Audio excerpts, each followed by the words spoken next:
नमस्कार मंडळी, आज आपण बनवणार आहोत पावट्याची उसळ।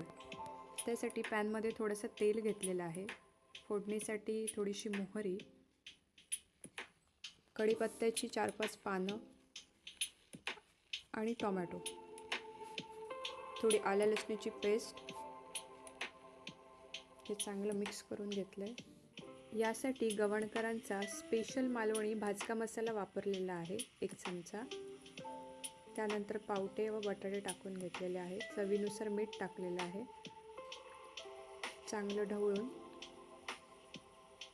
त्यामध्ये थोडंसं पाणी ओतलेलं आहे व शिजवण्यासाठी 10 ते 15 मिनिटं ठेवलेलं आहे।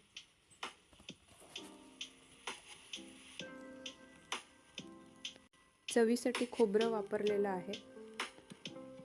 थोडीशी कोथिंबीर टाकलेली आहे। तयार झाली आहे खमंग स्वादिष्ट अशी पावट्याची उसळ। मंडळी, आज यासाठी वापरला आहे मी गवणकरांचा स्पेशल मालवणी भाजका मसाला। तुम्ही पण ट्राय करून नक्की बघा।